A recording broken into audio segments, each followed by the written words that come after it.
ಹರಿ ಓಂ. ಭಾಗವತ ಸಂಪ್ರಮೋದ ಪರೀಕ್ಷಾರ್ಥಿಗಳಿಗೆ ಹಾಗೂ ಶ್ರೋತೃಗಳಿಗೆ ಸುಸ್ವಾಗತ. ಹಿಂದೆ ನಾವು ಸುಮಾರು 24ನೇಯ ಎಪಿಸೋಡ್ನಲ್ಲಿ 320 ಪ್ರಶ್ನೆಗಳವರೆಗೆ ಚಿಂತನೆಯನ್ನು ನಡೆಸಿದ್ವಿ.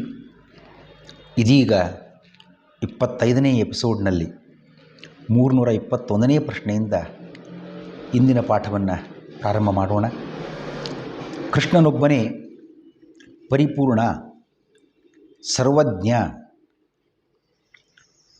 ಉಳಿದವರು ಅಂದರೆ ಯಾದವರು ಯಾರೂ ಸರ್ವಜ್ಞರಲ್ಲ ಎಂಬುದನ್ನು ಹೇಗೆ ಸಮರ್ಥಿಸಲಾಗಿದೆ?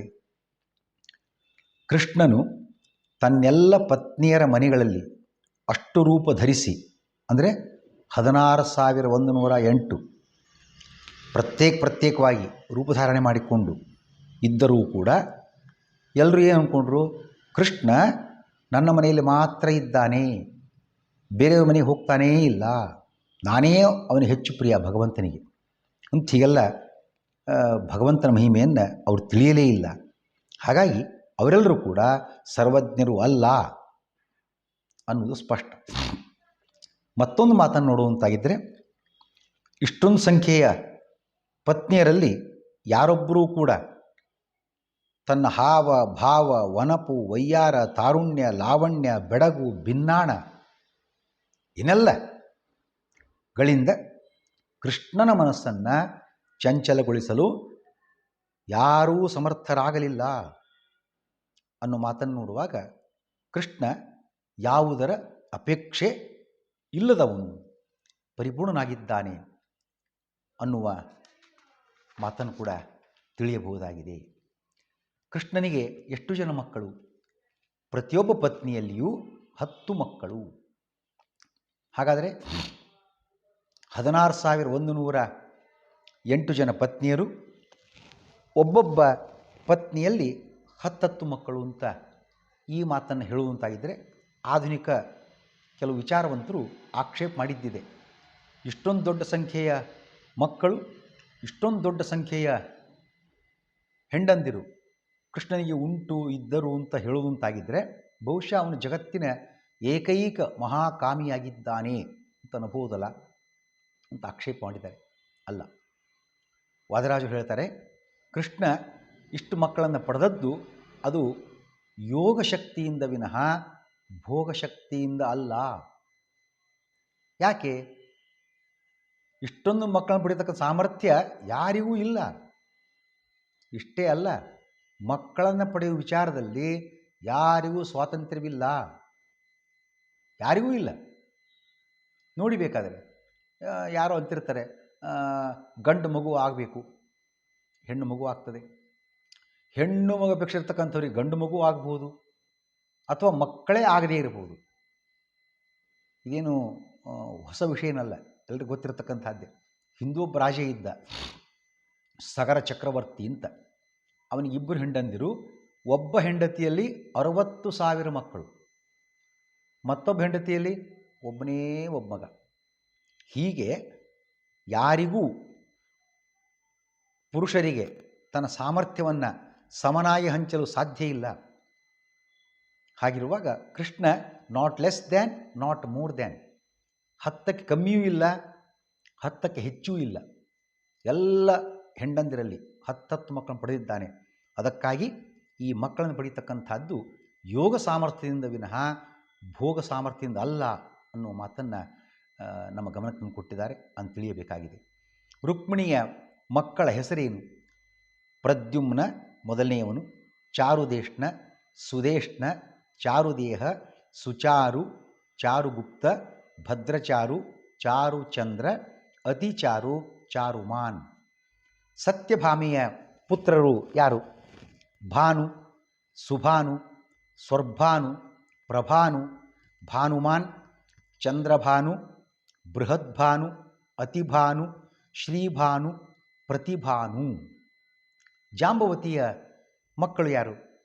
ಸಾಂಬ, ಸುಮಿತ್ರ, ಪುರುಜಿತ್, ಶತಜಿತ್, ಸಹಸ್ರಜಿತ್, ವಿಜಯ, ಚಿತ್ರಕೇತು, ವಸುಮಾನ್, ದ್ರವಿಣ ಮತ್ತು ಕ್ರತು. ಕಾಲಿಂದಿಯ ಪುತ್ರರು ಯಾರು? ಶ್ರುತ, ಕವಿ, ವೃಕ್ಷ, ವೀರ, ಸುಬಾಹು, ಭದ್ರ, ಶಾಂತಿ, ದರ್ಶ್ಯ, ಪೂರ್ಣಮಾಸ್ಯ, ಸೋಮಕ.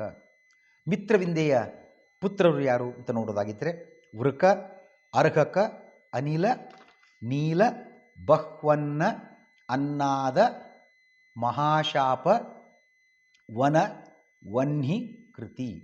ಭದ್ರಾದೇವಿಯ ಪುತ್ರರು ಯಾರು? ಬೃಹತ್ಸೇನ, ಪ್ರಹರಣ, ಜಯ, ಸುಭದ್ರ, ಭದ್ರಾಶ್ವ, ವಾಮ, ಆಯು, ಸಾತ್ಯಕ, ದೀಪ್ತಿಮಾನ್ ಮತ್ತು ತಾಮ್ರಪತ್ರ. ನೀಲಾದೇವಿಯ ಪುತ್ರರು ಯಾರು?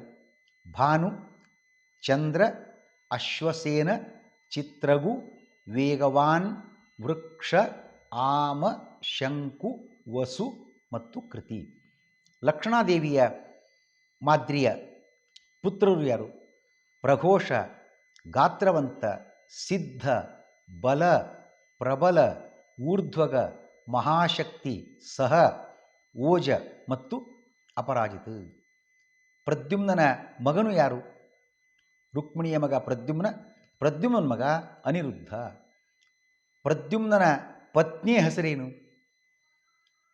ರುಕ್ಮಿಯ ಮಗಳಾದ ರುಕ್ಮವತಿ. ಪರೀಕ್ಷಿತ್ ಏನು ಪ್ರಶ್ನೆ ಕೇಳಿದ ಶುಕ ಮುನಿಗಳಿಗೆ? ಗುರುಗಳೇ, ರುಕ್ಮಿಯು ಶತ್ರು, ಯಾರು? ಕೃಷ್ಣ. ರುಕ್ಮಿ ಶತ್ರು. ರುಕ್ಮಿಯು ಶತ್ರುಪುತ್ರ ಅಂದರೆ ಕೃಷ್ಣಪುತ್ರನಿಗೆ ಪ್ರದ್ಯುಮ್ನನಿಗೆ ಮಗಳನ್ನು ಕೊಟ್ಟುದು ಹೇಗೆ ಎಂದು ಪರೀಕ್ಷಿತ ರಾಜ ಶುಕಮುನಿಯನ್ನು ಪ್ರಶ್ನಿಸಿದನು. ಯೋಗಿಗಳಾದ ಶುಕಮುನಿಯನ್ನು ಪ್ರಶ್ನಿಸಿದನು. ಯೋಗಿಗಳಂದರೆ ಯಾರು? ಶುಕಮುನಿಗಳು ಯೋಗಿಗಳು. ಯೋಗಿ ಅಂತ ಯಾರನ್ನು ಕರೀತಾರೆ? ಹಿಂದಿನ, ಇಂದಿನ, ಮುಂದಿನ, ಎಂದೆಂದಿನ, ಸಮೀಪದ್ದೋ ದೂರದ್ದೋ ಅತೀಂದ್ರಿಯವಾದದ್ದೋ ಎಲ್ಲವನ್ನೂ ಕೂಡ ಅಂಗೈಯಲ್ಲಿಯ ನೆಲ್ಲಿಕಾಯಿಯಂತೆ ಯಾರು ಸ್ಪಷ್ಟವಾಗಿ ತಿಳಿತಾರೆ ಅವರಿಗೆ ಯೋಗಿಗಳು ಅಂತ ಕರೀತಾರೆ. ಶುಕಮುನಿ ಅಥವಾ ಯೋಗಿ ಶುಕಮುನಿ ಏನು ಉತ್ತರಿಸಿದರು? ರುಕ್ಮಿಯು ಕೃಷ್ಣನನ್ನು ವಿರೋಧಿಸಲೂ ಇಲ್ಲ, ಪ್ರೀತಿಸಲೂ ಇಲ್ಲ. ಅವಮಾನಿತನಾಗಿದ್ದರೂ ಕೂಡ ಯಾಕೆ ವಿರೋಧ ಮಾಡಲಿಲ್ಲ? ಕೃಷ್ಣನ ಅವಮಾನ ಆಗಿತ್ತು.